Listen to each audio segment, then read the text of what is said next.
त्वमक्षरं परमं वेदितव्यं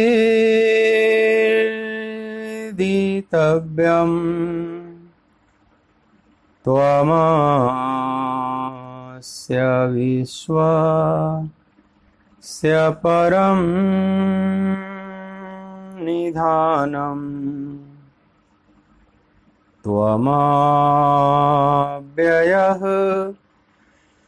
शाश्वत धर्मगोप्ता सनातनस्त्वं पुरुषो मतो मे वायुर्यमोऽग्निः वरुणः शशाङ्कः प्रजापतिस्त्वं प्रपितामहश्च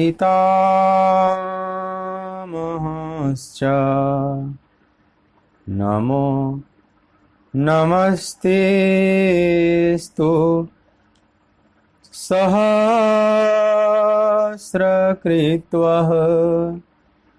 पुनश्च भूयो नमो नमस्ते। बोलिए भक्तवत्सल भगवान की जय, सच्चिदानंद भगवान की जय। कृष्ण गोविंद गोविंद हे गोपाल नंदलाल, कृष्ण गोविंद गोविंद हे गोपाल नंदलाल, कृष्ण गोविंद गोविंद हे गोपाल नंदलाल, कृष्ण गोविंद गोविंद हे गोपाल नंदलाल, हे गोपाल नंदलाल, हे गोपाल नंदलाल, गोपाल नंदलाल, हे गोपाल नंदलाल, हे गोपाल नंदलाल, हे गोपाल नंदलाल, गोपाल नंदलाल, हे गोपाल नंदलाल, कृष्ण गोविंद गोविंद हे गोपाल नंदलाल, कृष्ण गोविंद गोविंद हे गोपाल नंदलाल, कृष्ण गोविंद गोविंद हे गोपाल नंदलाल, कृष्ण गोविंद गोविंद हे गोपाल नंदलाल। बोलिए भक्तवत्सल भगवान की जय। श्रीमद् भगवद गीता ज्ञान यज्ञ के इस मांगलिक सत्संग सत्र में मेरी तरफ से, आराधना कुंज की तरफ से, वृंदावन धाम की तरफ से आप सभी प्रभु चरणानुरागी भगवत चरणानुरागी भक्त वृंदों का हार्दिक स्वागत है।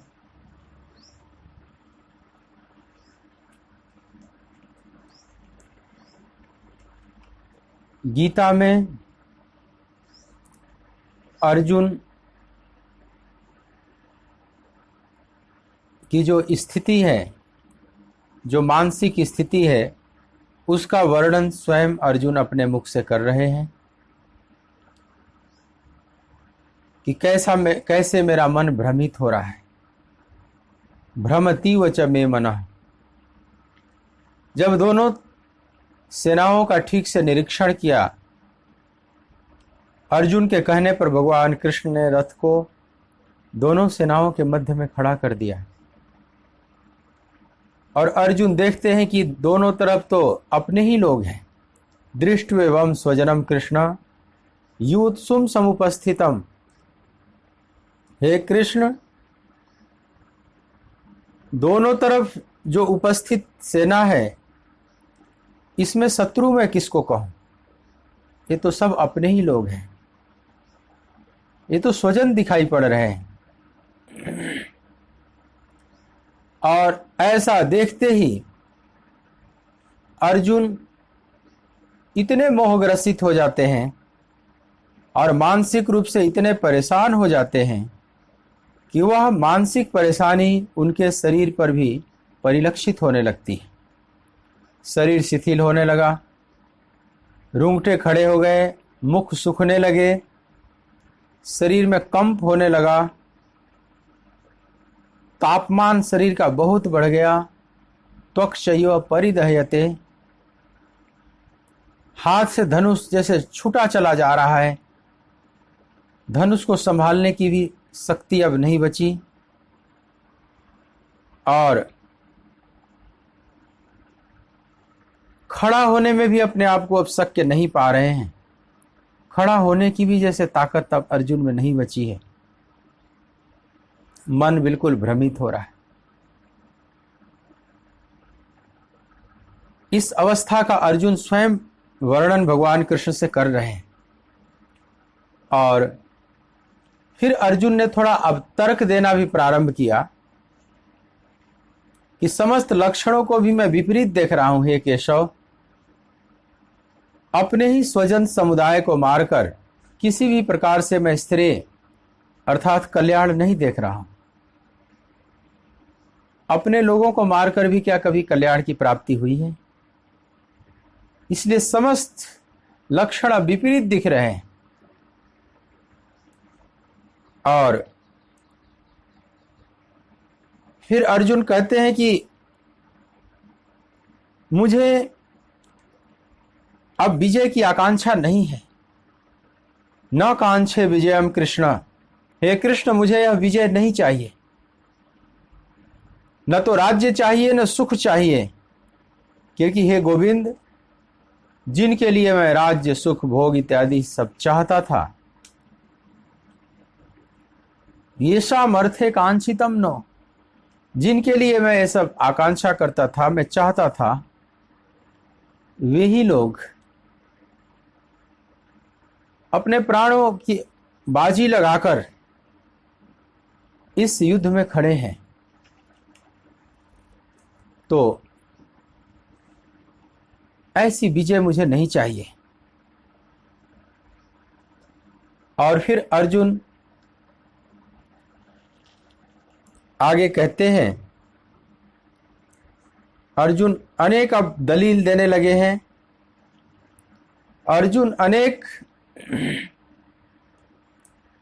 तर्क भी देने लगे हैं भगवान कृष्ण को।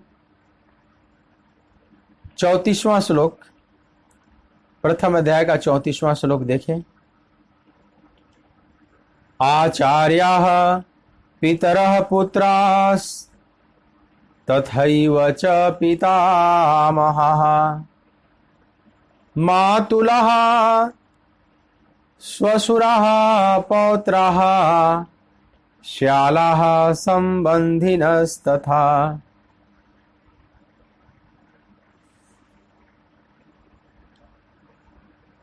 अर्जुन कहते हैं कि गुरुजन, ताऊ, चाचे, लड़के और उसी प्रकार दादे, मामे, ससुर, पौत्र, साले तथा और भी संबंधी लोग हैं। एतान हन्तुमिच्छामि घ्नतोऽपि मधुसूदन अपि त्रैलोक्यराज्यस्य हेतुः किं नु मही कृते। फिर से इस श्लोक का पाठ करें, 35वें श्लोक का। एतान हन्तुमिच्छामि घ्नतोऽपि मधुसूदना अपि त्रैलोक्यराज्यस्य हेतुः किं नु मही कृते। इसलिए हे मधुसूदन, मुझे मारने पर भी अथवा तीनों लोकों के राज्य के लिए भी मैं इन सबको मारना नहीं चाहता, फिर पृथ्वी के लिए तो कहना ही क्या है। अर्जुन यहां 34वें और 35वें श्लोक में जो बात कह रहे हैं वो आप समझें। अर्जुन की दृष्टि जिस पर जाती है, अब ये सब अपने रिश्ते नाते और शुभचिंतक दिखाई पड़ रहे हैं। आचार्या पितरा पुत्रा, इसमें आचार्य लोग हैं, गुरुजन हैं, जिसको हम शत्रु सेना मानकर युद्ध करने के लिए खड़े हुए हैं। इसमें आचार्य कोटि के लोग खड़े हैं, गुरुजन खड़े हैं, ताऊ चाचे खड़े हैं, पुत्र के समान लोग खड़े हैं, और पितामह दादा परदादा भी जैसे रिश्ते वाले भी इसमें खड़े हैं। मातुला स्वसुरा पौत्रा श्याला संबंधिनस्तथा, और कोई मामा है, कोई ससुर है, कोई पौत्र है, कोई साला है, कोई संबंधी है, संबंधिनस्तथा, सारे अपने सगे संबंधी इसमें दिखाई पड़ रहे हैं। और अर्जुन कह रहे हैं कि हे मधुसूदन, ऐसे लोगों को मारकर अगर मुझे तीनों लोकों का राज्य भी मिले तो भी मैं मारना नहीं चाहूंगा। अपि त्रैलोक्य राज्यस्व, तीनों लोकों का ऐश्वर्य भी अगर मुझे मिल जाए तो भी ऐसे प्रियजनों को मारकर मैं ऐसा ऐश्वर्य नहीं चाहता। फिर ये साधारण पृथ्वी का राज्य का क्या मोल है। साधारण पृथ्वी के राज्य की तो बात ही नहीं।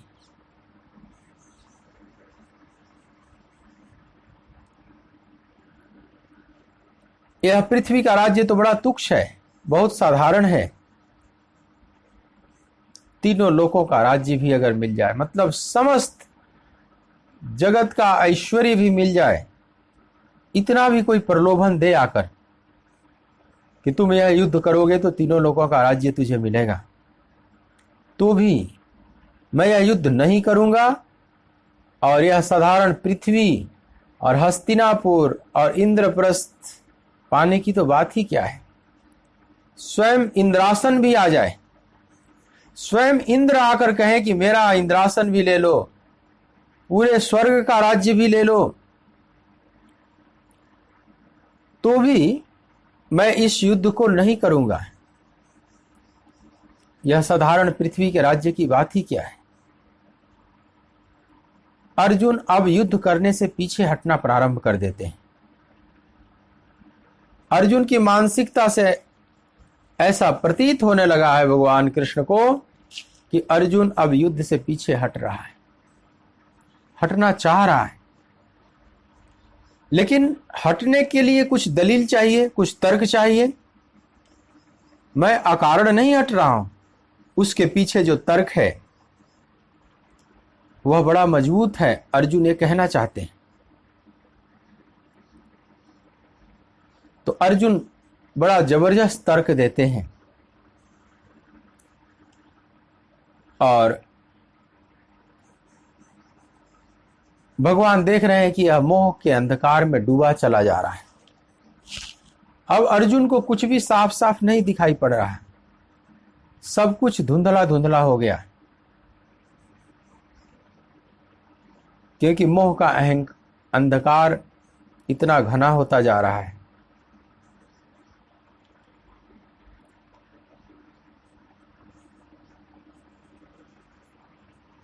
लेकिन यह केवल भगवान कृष्ण देख पा रहे हैं, अर्जुन को अभी नहीं दिखाई पड़ रहा है कुछ भी। अब अर्जुन जो आगे तर्क करते हैं, इसके पीछे जो एक दलील दे रहे हैं कि मैं युद्ध नहीं कर रहा हूं, तो जरा सोचिए, जरा नैतिक दृष्टि से भी सोचिए गोविंद। हे जनार्दन, 36वां श्लोक देखें आप, 36। निहत्य धार्तराष्ट्रानः का प्रीतिः स्या जनार्दन पापमेवाश्रयेदस्मान् हत्वैतानाततायिनः। फिर से एक बार इस श्लोक का पाठ करें। निहत्य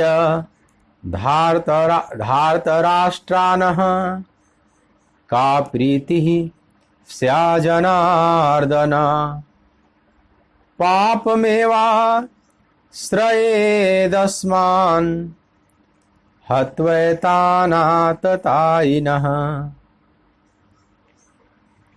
हे जनार्दन, धृतराष्ट्र के पुत्रों को मारकर हमें क्या प्रसन्नता होगी? इन आतताइयों को मारकर तो हमें पाप ही लगेगा। अर्जुन जो यहां बात कहे, अब देखिए उससे पता चलता है कि अर्जुन की मानसिक स्थिति कितनी बिगड़ती चली जा रही।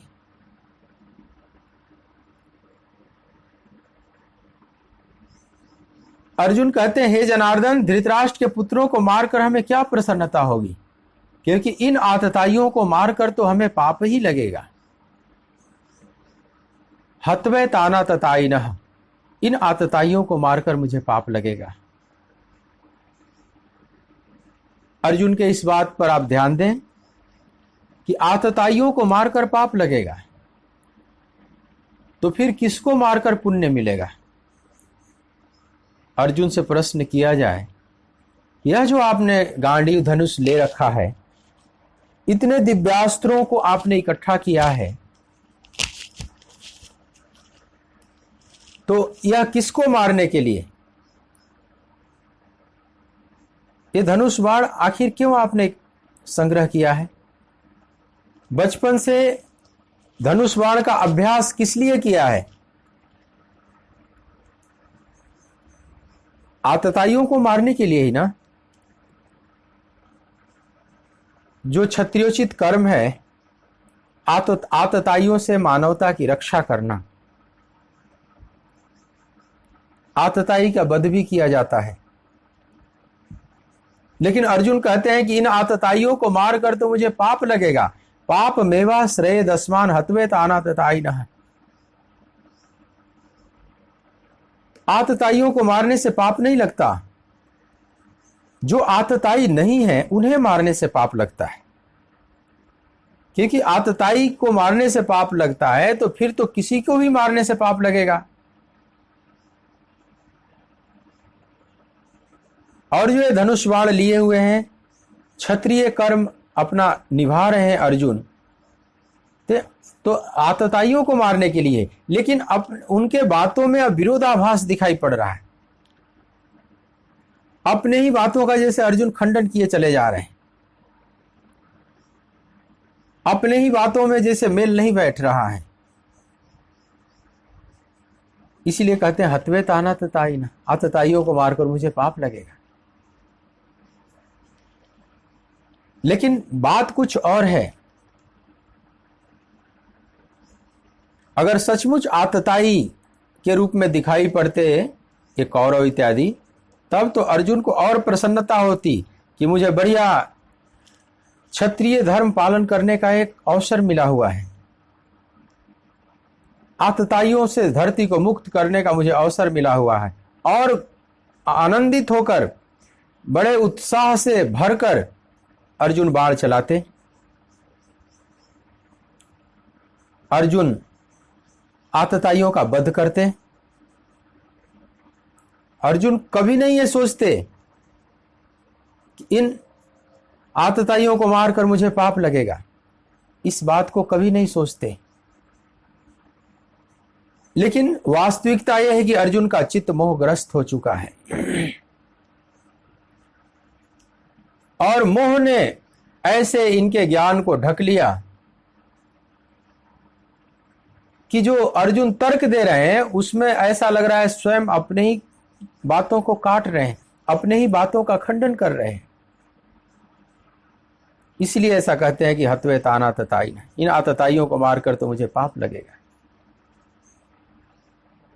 लेकिन वास्तव में ये आतताई नहीं दिख रहे हैं, अभी अपने स्वजन दिख रहे हैं। सारे कौरव लग रहे हैं कि ये सब अपने ही लोग हैं। कौरव पक्ष में जो खड़े हैं वे सब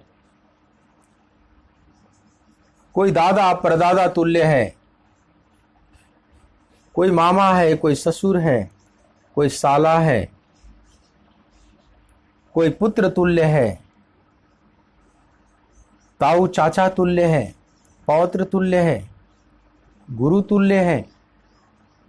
यह जो दिखाई पड़ा, इसलिए जो आतताई वाला भाव था वो खत्म हो गया। ये अपने लोग हैं, ये स्वजन लोग हैं। और ये ऐसा जब मोह आकर घेर लेता है तो व्यक्ति उस समय ठीक ठीक निर्णय नहीं ले पाता है, धर्म अधर्म का ठीक ठीक निर्णय नहीं ले पाता है।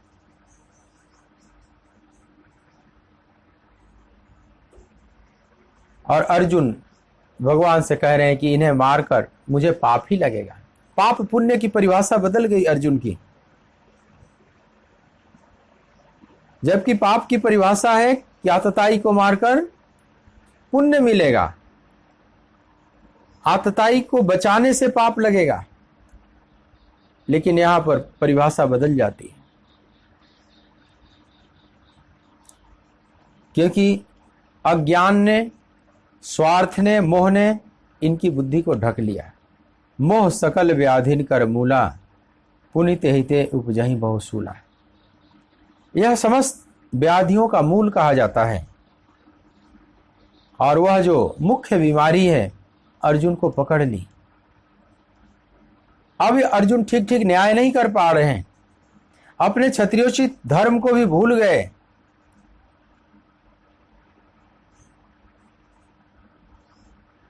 नहीं तो क्षत्रियों का कर्तव्य है अन्याय के खिलाफ शस्त्र उठाना। अन्याय के खिलाफ शस्त्र उठाना क्षत्रिय का परम कर्तव्य है। नहीं तो फिर इतने दिनों तक वह शस्त्र विद्या की ट्रेनिंग क्यों लिया? किसको मारने के लिए, किस कारण से शस्त्र विद्या का इतना ट्रेनिंग लिया? यह बात अर्जुन भूल जा रहे हैं। पारिवारिक मोह उत्पन्न हो गया और मोह के दलदल में धंसे चले जा रहे हैं।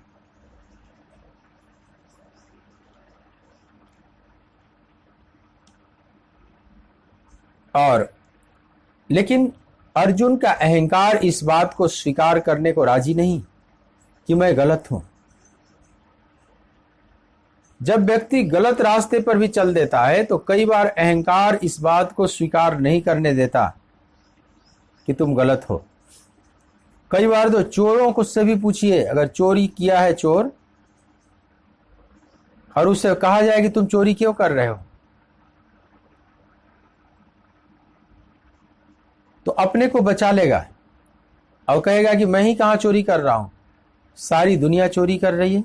जिसके यहां मैं चोरी कर रहा हूं वो भी चोर है, वो भी दुनिया को ठगा है, उसने भी रिश्वत लिया है या व्यापार में बेईमानी किया है। तो अपने को बचा लेगा, अपने मन को इस तरह से सांत्वना दे देगा कि जिसका मैंने चुराया है वो कौन सा भला आदमी है, उसने कौन सा नेक कमाई इकट्ठी कर रखा है। लेकिन उसने चाहे जैसा भी कमाई किया है, जैसी भी कमाई इकट्ठी किया है, लेकिन चोर अगर चोरी करता है तो चोरी का अपराध तो उसे लगेगा। पर अपने मन को सांत्वना देने के लिए, अपने को समझाने के लिए वो ऐसी ऐसी बातें इस तरह का दलील देता है।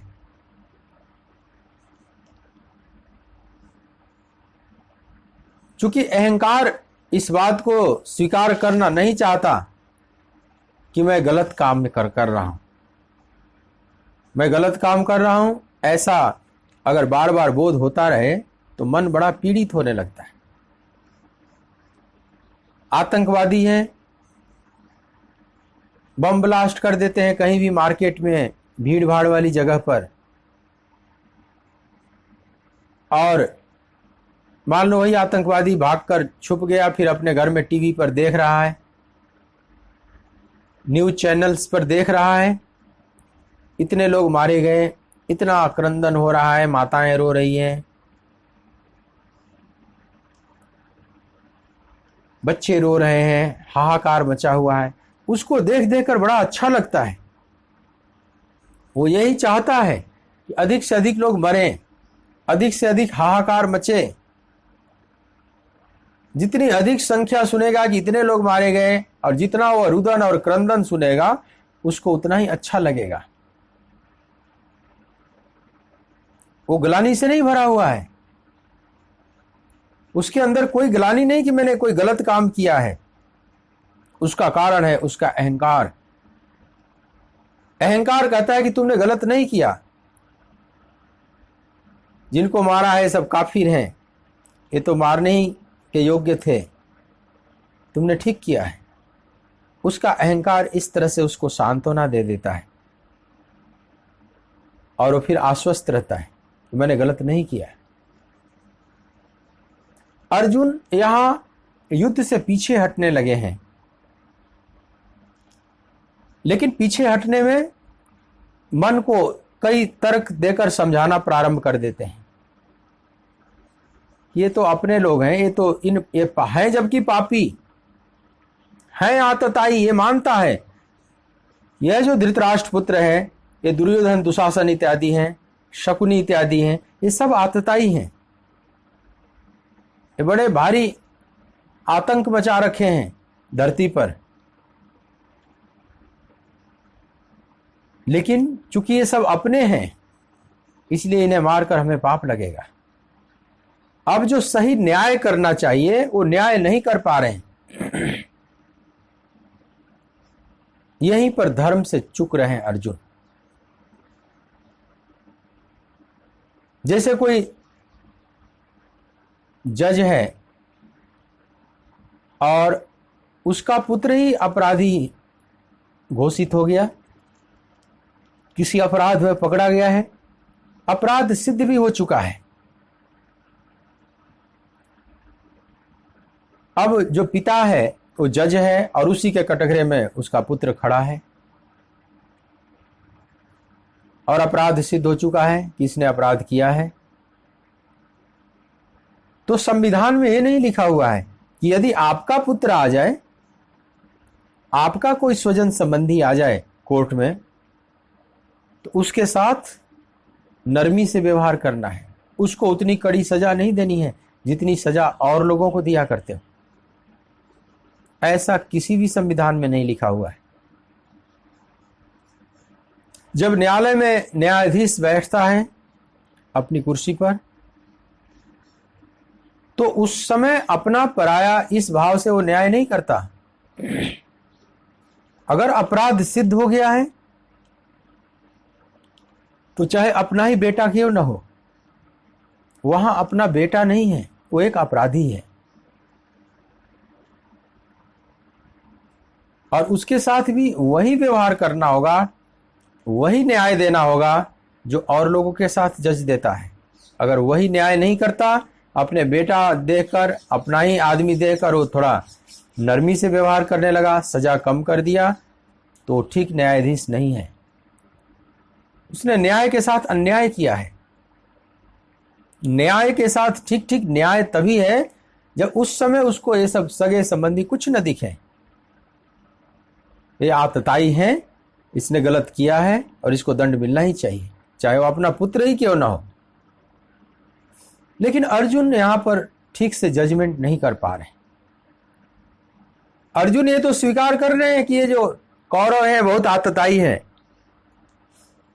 अधर्म के रास्ते पर हैं, इन लोगों ने बहुत कष्ट दिया है हमें, हमारे भाइयों को, मेरी मां को, द्रौपदी को, और पूरी दुनिया में ये आतंक मचा रखे हैं, इनका रहना ठीक नहीं है, ये अच्छे स्वभाव के नहीं है।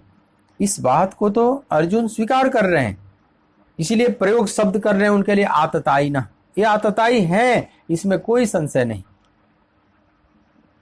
लेकिन इसके साथ साथ हमारे स्वजन भी हैं, ये हमारे कुटुंब के लोग भी हैं। अब एक तरफ उनका दूषित चरित्र दिखाई पड़ रहा है अर्जुन को, कौरवों का दूषित चरित्र, और दूसरी तरफ कौरव अपने दिखाई पड़ रहे हैं। अब यहां पर अर्जुन के अंदर द्वंद्व छिड़ जाता है। एक तरफ ये अपने लोग दिखाई पड़ रहे हैं और दूसरी तरफ यही गलत करने वाले भी हैं। तो अंत में उन पर वह जो मोह है वो भारी पड़ जा रहा है। अपने स्वजन है, यह भाव भारी पड़ जा रहा है और अर्जुन युद्ध से पीछे हटना प्रारंभ करते हैं।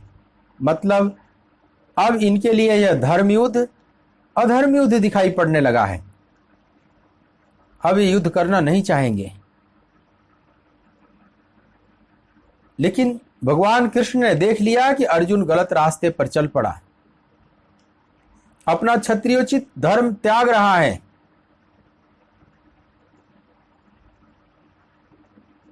किसी का भी वध करना क्षत्रिय के लिए अधर्म नहीं है, जो अहिंसा की बात की जाती है। कुछ लोग कह देते हैं अहिंसा में कि किसी को मत मारो, किसी को मत कष्ट दो, लेकिन ये अहिंसा की परिभाषा नहीं हुई। अगर यही परिभाषा है तो भगवान राम ने तो पूरा लंका में अनेकों को मारा। मंदोदरी विलाप करने लगी जब रावण मर गया कि रहा न कुल को रोवनि हारा, राम विमुख असहाल तुम्हारा। हे प्रिय, राम से विमुख होकर आप इतने भटक गए, इतना बर्बाद कर दिए अपने राज्य को कि रहा न कुल को रोवनि हारा। ठीक से इस कुल में, इस वंश में अब रोने वाला भी कोई नहीं बचा है।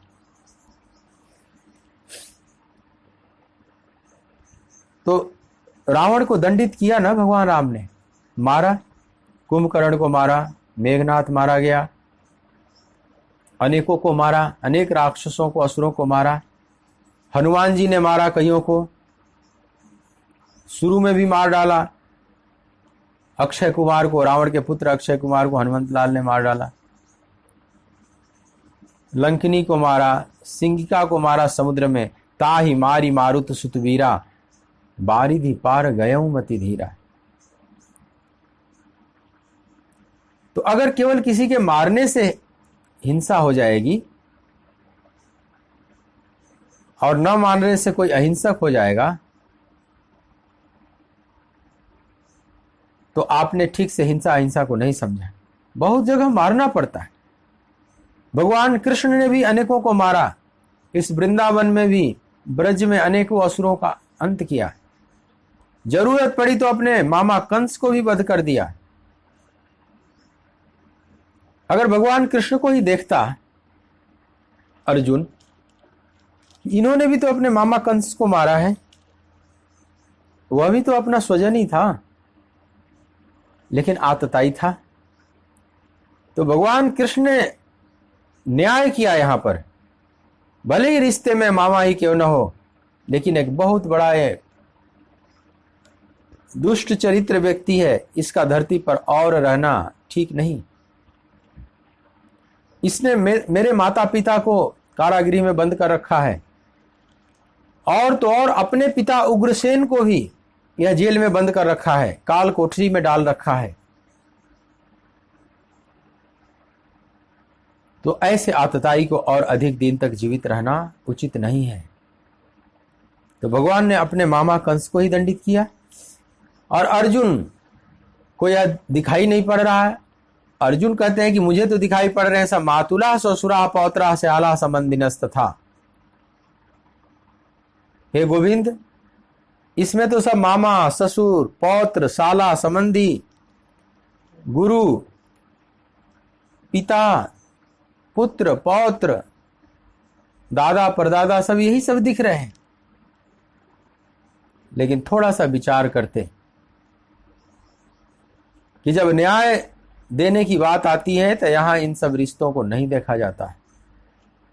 हालांकि आगे भगवान कृष्ण का और जीवन देखा जाए, हालांकि उस समय वो घटित नहीं हुआ था जब द्वारका में समस्त यदुवंश का भी संहार करा दिया। सारे यदुवंशी आपस में लड़कर मर गए। लेकिन यह घटना बाद में अभी घटेगी। लेकिन इससे पता चलता है कि भगवान के लिए क्या अपना क्या पराया। कृष्ण ने देखा कि हमारे ही कुल के लोग अब बहुत शक्तिशाली हो गए हैं और ये कई इसमें अन्याय वाले भी हो गए, बहुत अहंकारी हो गए हैं। अब इसलिए इनका और अधिक दिन तक जीवित रहना उचित नहीं है, तो अपने पूरे यदुवंश का संहार करा दिया।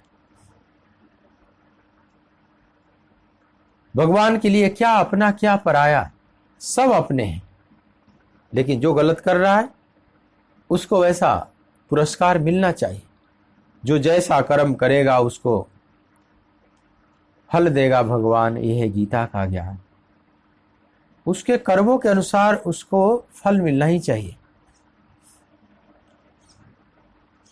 लेकिन यहां पर अर्जुन जानते हुए भी कि ये सब दुष्ट चरित्र के हैं, आतताई हैं, एक और, लेकिन चूंकि हमारे स्वजन हैं इसलिए इनको मार कर तो हमें पाप लगेगा, जबकि ऐसा नहीं था।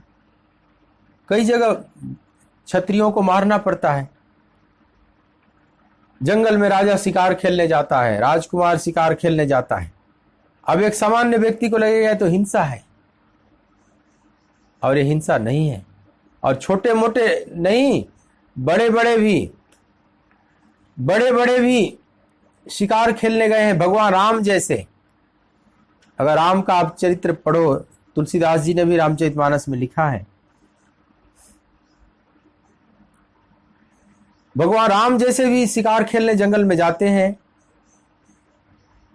आप रामचरितमानस में देखेंगे भगवान राम का जन्म होता है, थोड़े बड़े हुए, नामकरण संस्कार हुआ, और बड़े होते हैं महर्षि वशिष्ठ के गुरुकुल में जाते हैं विद्या अध्ययन करने के लिए। और जब विद्या अध्ययन करके फिर अयोध्या लौट कर आते हैं तो राम को भी क्षत्रियोचित धर्म पढ़ाया गया है। महर्षि वशिष्ठ ने उन्हें भी पढ़ाया है कि क्षत्रिय राजकुमार का क्या कर्तव्य होना चाहिए।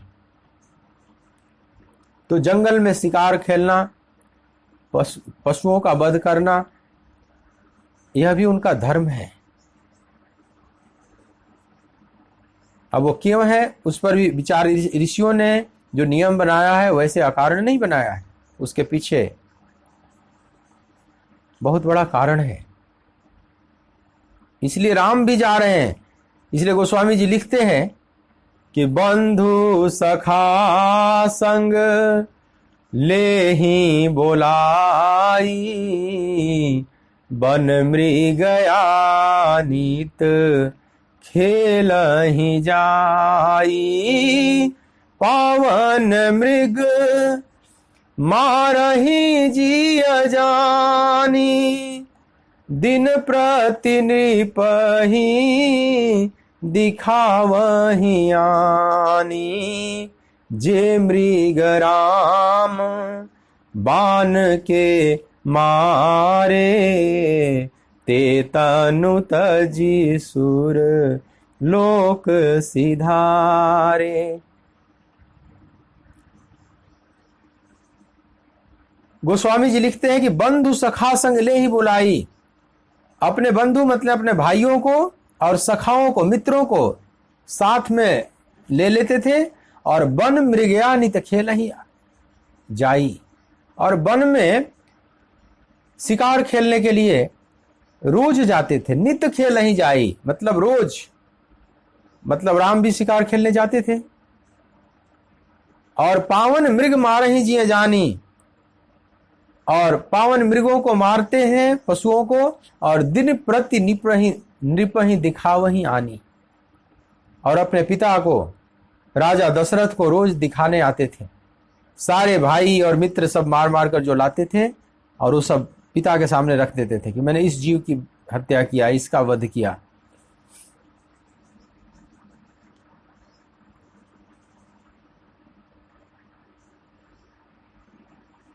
अब यहां पर प्रश्न उठता है कि राम भी यह कृत्य कर रहे हैं, क्षत्रियोचित धर्म का पालन कर रहे हैं, तो क्या राम अहिंसा नहीं जानते? अगर भगवान राम अहिंसा नहीं जानते तो फिर अहिंसा और कौन जानेगा?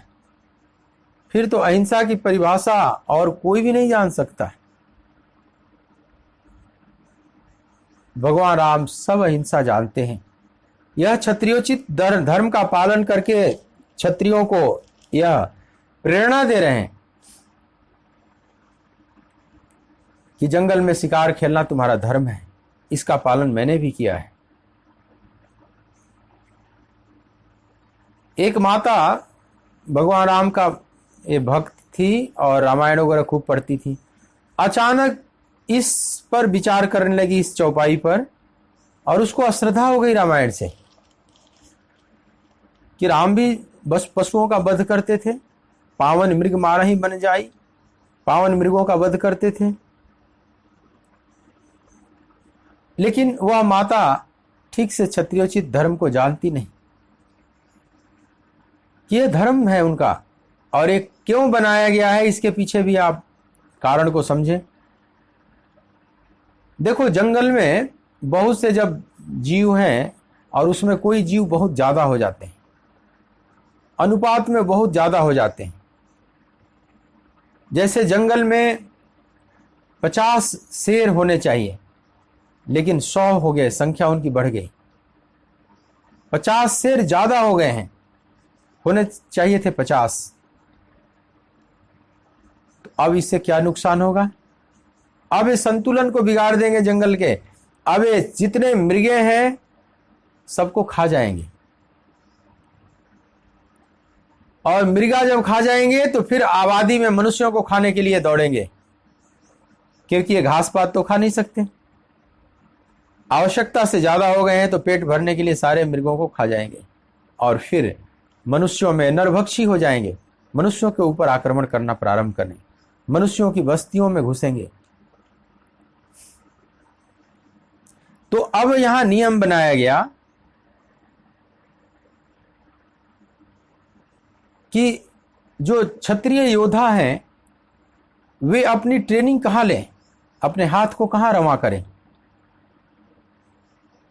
जब आक्रमण करेगा, जब शत्रु आक्रमण करेगा, शत्रु की सेना, तो उस समय जब तक हाथ रवा नहीं रहेगा, ट्रेंड नहीं रहेगा, तो फिर कैसे लड़ेंगे, अपनी रक्षा और राज्य की रक्षा कैसे करेंगे।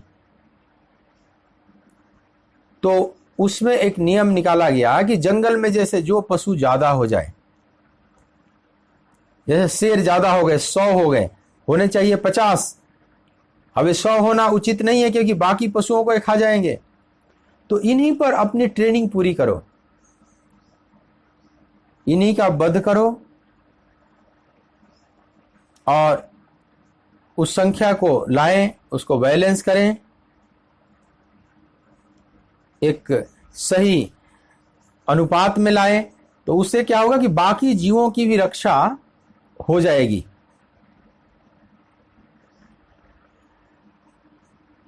लेकिन जब 50 पर आ जाएगी संख्या, मान लो 50 शेर रह गए जंगल में, तो अब उसका वध नहीं करना है।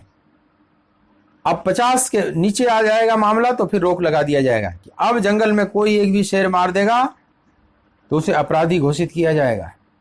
क्योंकि 50 से जब कम हो जाएंगे, मान लीजिए अब शेरों की संख्या 25-30 रह गई, तो 25-30 शेर मात्र बचेंगे, तो अब जंगल में मृगे बहुत ज्यादा हो जाएंगे, मृगे, नीलगाय, इस टाइप के पशु बहुत ज्यादा हो जाए और जंगल के सारे हरियाली को खा जाएंगे, घास पेड़ पौधों को खा जाएंगे, और जब सब खा जाएंगे तो फिर किसानों के खेत की तरफ ये कूच करेंगे, किसानों की फसल को ये नष्ट कर देंगे। किसान के फसल भी नहीं बचेंगे। तो 50 शेर रहना भी जरूरी है, तभी बैलेंस होता है। तो फिर उन मृगों को अब मारा जाएगा जो अधिक संख्या में हो गए, शेरों को बढ़ाया जाएगा। जैसे आजकल शेर बढ़ाने के लिए बहुत सरकार प्रयास कर रही है, शेरों की संख्या कम हो गई। बाघ संरक्षण करने के अनेक अभियान चल रहे हैं, अनेक अभयारण्य बनाए गए, रिजर्व फॉरेस्ट बनाए गए। भारत में कितने रिजर्व फॉरेस्ट बन गए, वो सब रिजर्व कर दिए गए। अगर कोई एक भी बाघ मार दिया और पता चल गया सरकार को, तो उस पर बड़ा भारी मुकदमा चलेगा। तो समय के साथ निर्णय लेना पड़ता है। कभी यही ज्यादा हो जाएंगे संख्या में, तो फिर इनको नियंत्रित भी किया जाएगा, इनको मारा भी जाएगा। तो अहिंसा का मतलब ये नहीं कि किसी भी जीव को आप मारे नहीं। आतताई को मारना अहिंसा है। तो भगवान राम जो पालन कर रहे हैं अपने भाइयों के साथ, ये अहिंसक हैं, ये अपने धर्म का पालन कर रहे हैं, इसमें कोई दोष नहीं लगेगा। लेकिन अर्जुन, इस बात को अर्जुन भी जानते हैं, अर्जुन भी अपने गुरुकुल में पढ़े इन सब बातों को, और अर्जुन बड़े उत्साह से दिव्यास्त्रों को इकट्ठा किए। अभी तक इनको ऐसा नहीं लगा था कि आतताइयों को मारना पाप है, नहीं तो अनेक दिव्यास्त्र क्यों इकट्ठा करते। ये धनुष बाण के साथ ही इनका जीवन प्रारंभ हुआ है, आजीवन धनुष बाण हमेशा लिए हुए हैं। ये किस लिए? ये आतताइयों से समाज की रक्षा करने के लिए। लेकिन आज कहते हैं कि पाप मेवाश्रय दस्मान हत्वे ताना तताइना, इन आतताइयों को मारकर तो मुझे पाप लगेगा गोविंद। अर्जुन यहां पर इस तरह का तर्क देने लगते हैं, जो कि ठीक नहीं। अर्जुन और आगे अपने बचाव में कुछ और बातें कहते हैं भगवान से। 37वें श्लोक में आप देखें, तस्मान्नार्हा वयम हन्तुम धार्तराष्ट्रान् स्वबान्धवान् स्वजनम ही कथम हत्वा सुखिनः स्याम माधव। अतएव हे माधव, अपने ही बांधव धृतराष्ट्र के पुत्रों को मारने के लिए हम योग्य नहीं हैं, क्योंकि अपने ही कुटुंब को मारकर हम कैसे सुखी हो सकते हैं।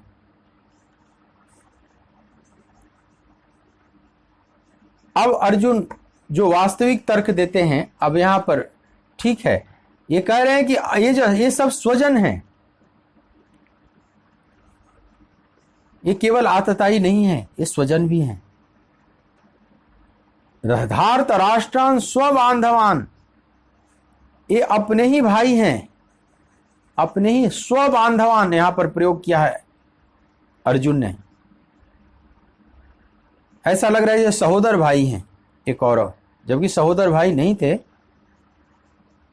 तो चचेरे भाई थे।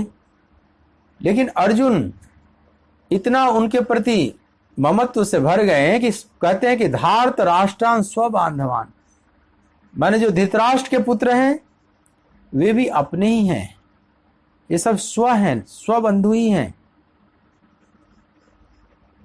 जबकि धृतराष्ट्र ने शुरू में प्रयोग किया है इनके लिए अलग शब्द कि मामका पांडवा सेव किम अकुर्वत संजय, प्रथम श्लोक में, कि मेरे पुत्रों ने और पांडु पुत्रों ने क्या किया है संजय बताओ।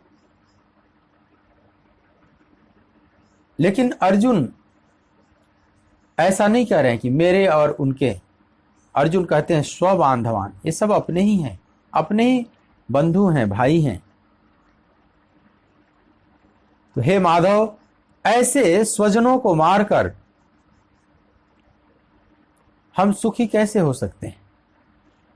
हम किसी भी प्रकार से इन्हें मारने के लिए योग्य नहीं है, इन्हें नहीं मारना चाहिए। किसी भी प्रकार से मारना धर्म नहीं दिखाई पड़ता है, क्योंकि ये सब अपने हैं।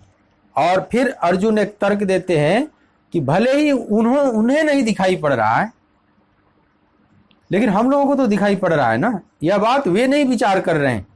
मान लो भगवान पूछे कि अर्जुन, यह बात वे लोग भी तो विचार करें, और उस पक्ष में बड़े बड़े विचारक हैं, भीष्म पितामह हैं, द्रोणाचार्य हैं, कृपाचार्य हैं, और भी तो लोग हैं, वे भी तो विचार करें।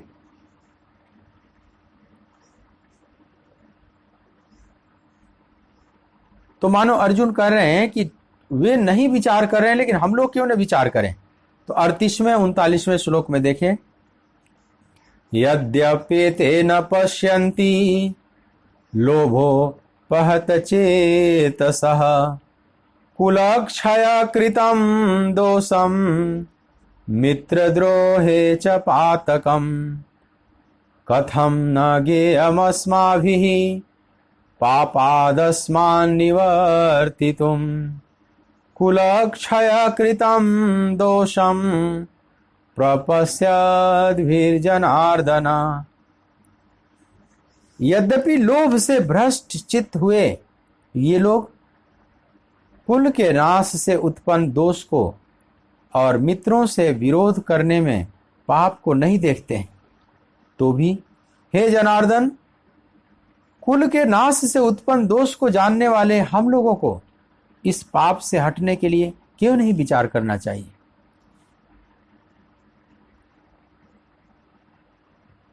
अब अर्जुन थोड़े धर्म की बात प्रारंभ करते हैं, थोड़े शास्त्र की बात प्रारंभ करते हैं कि यद्यपि लोभोपहत चेतसः,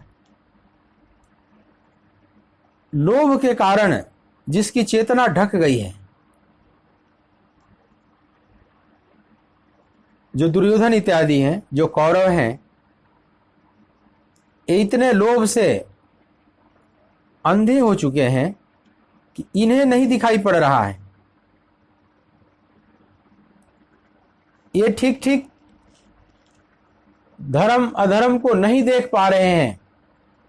हम गलत काम करने जा रहे हैं, ये नहीं देख पा रहे हैं।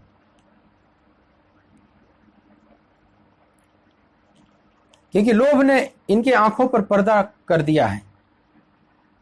ये राज्य सुख भोग पाने के लिए इस तल पर उतर आए हैं कि अपने लोगों से झगड़ा करना, अपने लोगों से युद्ध करने में भी इनको बुराई नहीं दिखाई पड़ रही।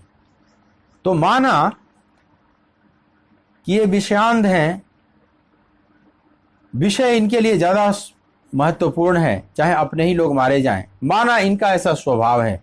यद्यप्यते न पश्यन्ति, यद्यपि ये नहीं देख पा रहे हैं क्योंकि लोभोपहत चेतसा, लोभ के कारण इनकी चेतना का हरण हो चुका है। और कुलक्षय कृतम दोषम मित्रद्रोहे च पातकम, कुल के क्षय, कुल के नाश रूपी दोष को अथवा मित्रों से द्रोह करने रूपी महान पाप को भी ये नहीं देख पा रहे हैं। लेकिन कथम न ज्ञेयम अस्माभिः, हम लोग क्यों न समझे इस बात को। मानो वो विचार नहीं कर रहे हैं, वे पाप में कूद पड़े हैं, तो हम लोग तो समझदार हैं, हम लोग तो विचारशील लोग हैं, हम लोग तो विवेकी लोग हैं, तो हम लोग कथम न ज्ञेयम अस्माभिः, हम लोग यह बात जानते हैं, हम लोग विचारशील लोग हैं, तो हम लोग क्यों ना कम से कम विचार करें। हम विचारशील लोग हैं, हमारे पास शुद्ध और स्वच्छ बुद्धि है, तो हम लोग क्यों ना विचार करें।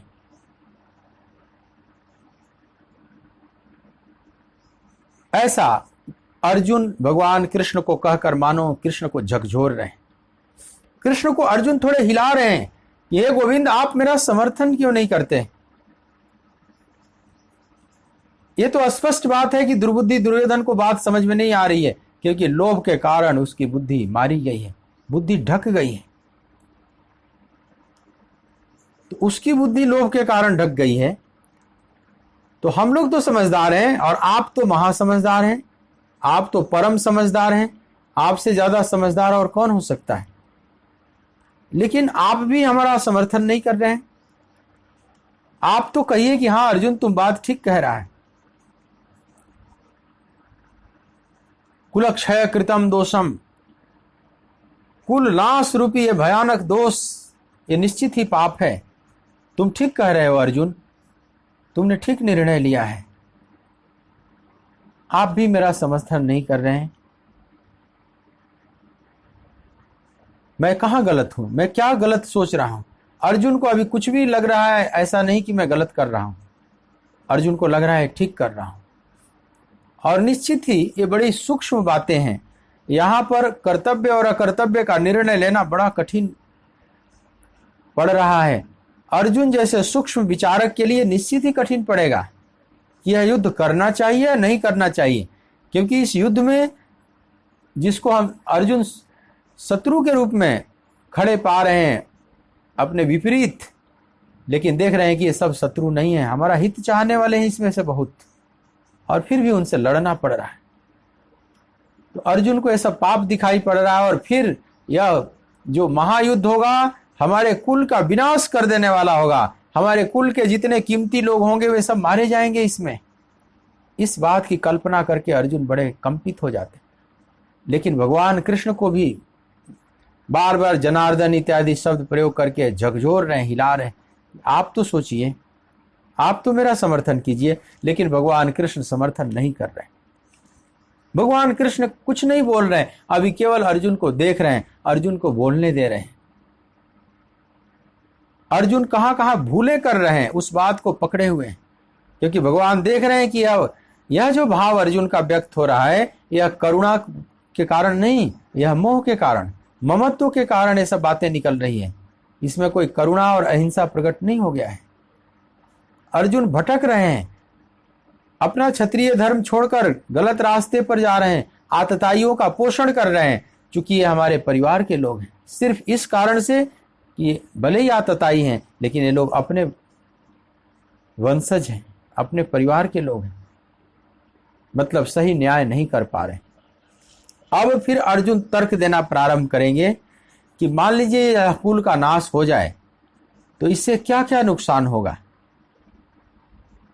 अब बड़े शास्त्र का प्रमाण देंगे 40वें श्लोक के से, वो कल के प्रसंग में हम लेंगे कि कैसे अर्जुन क्रम क्रम से बताते चले जा रहे हैं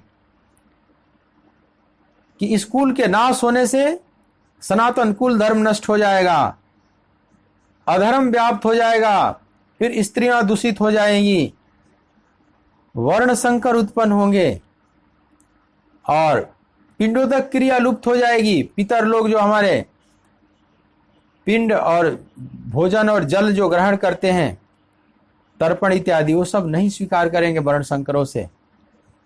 इस तरह से हमारा और हमारे पितरों का सबका सर्वनाश हो जाएगा, हम लोग नरक में वास करने वाले होंगे अनिश्चित काल तक।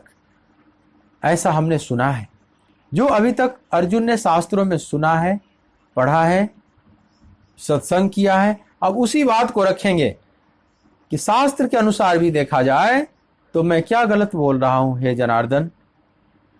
अब एक अर्जुन बड़ी सुंदर लड़ी कड़ी प्रस्तुत करेंगे। कल हम देखेंगे कि कैसे कुल धर्म समाप्त होने से अधर्म व्याप्त हो जाएगा, कुल में स्त्रियां दूषित हो जाएंगी, वर्ण संकर उत्पन्न होंगे, पिंडोदक क्रिया लुप्त हो जाएगी, नरक में वास होगा।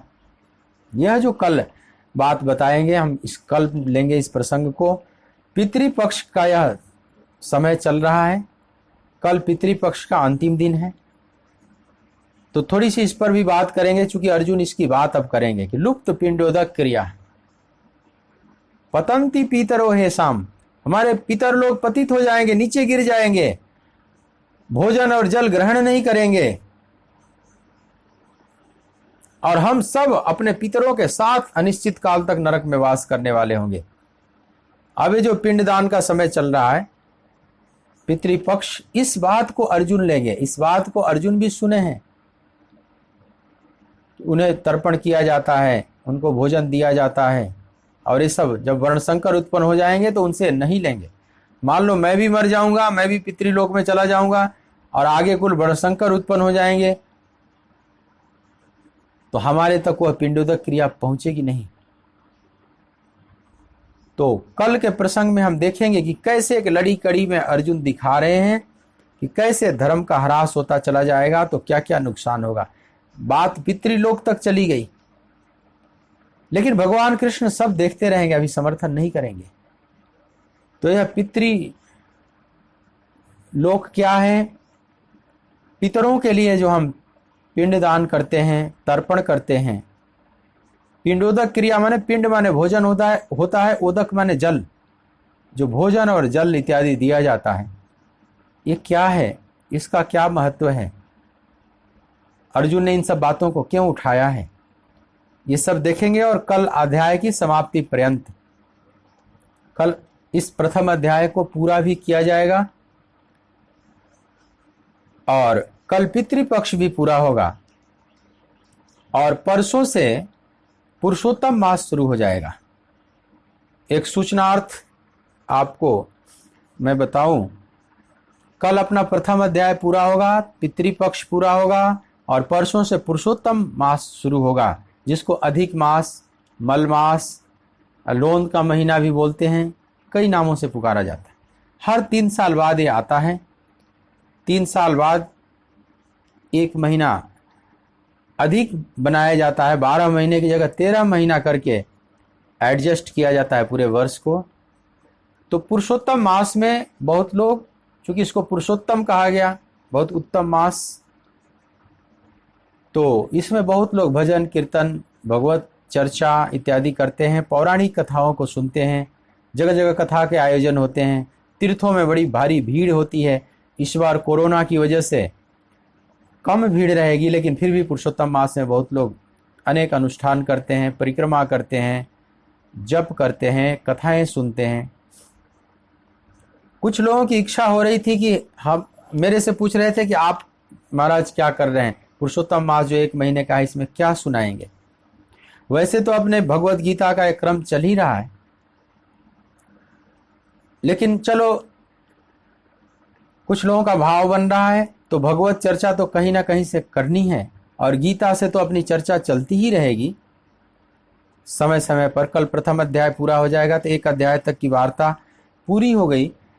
तो परसों से मेरा मन हो रहा है कि भागवत महापुराण से हम कुछ चर्चा करें आपसे। भागवतम जो भगवान कृष्ण को केंद्र में रखकर यह पुराण की रचना महर्षि वेदव्यास ने किया है और भगवान कृष्ण के यह लीला भूमि ब्रजधाम में मैं बैठकर आपको यह सत्संग, यह भगवत चर्चा सुना रहा हूँ।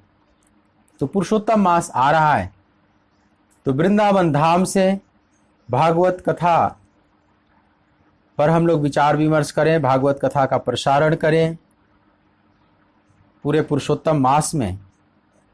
तो ठीक है, थोड़ा सा आपका टेस्ट भी चेंज होगा। फिर उसके बाद फिर हम गीता पर आ जाएंगे। गीता के अब दूसरे अध्याय में हम प्रवेश कर जाएंगे। तो भागवत का देखते हैं 1 महीने में किस तरह से लेंगे। शायद शुरू के 15 दिनों में भागवत का प्रारंभ का लिया जाएगा, जहां तक कथा जाए। बाद का जो 15 दिन होगा 10वें स्कंद से वह कथा प्रारंभ होगी, जहां से भगवान कृष्ण का लीला चरित्र प्रारंभ होता है।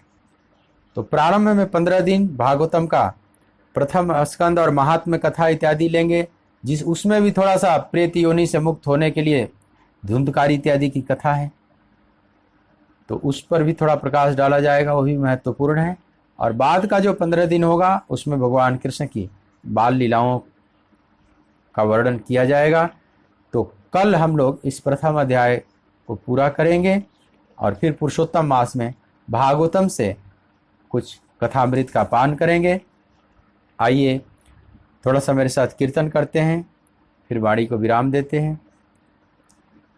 गोविंद बोलो हरि गोपाल बोलो, गोविंद बोलो हरि गोपाल बोलो, राधा रमण हरि गोपाल बोलो, राधा रमण हरि गोपाल बोलो, गोविंद बोलो हरि गोपाल बोलो, गोविंद बोलो हरि गोपाल बोलो, राधा रमण हरि गोपाल बोलो, राधा रमण हरि गोपाल बोलो, राधा रमण हरि गोपाल बोलो।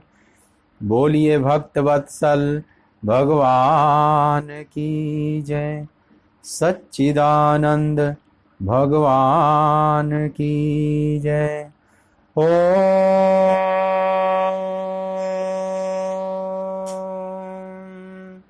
नमः पार्वती पतये हर हर महादेव।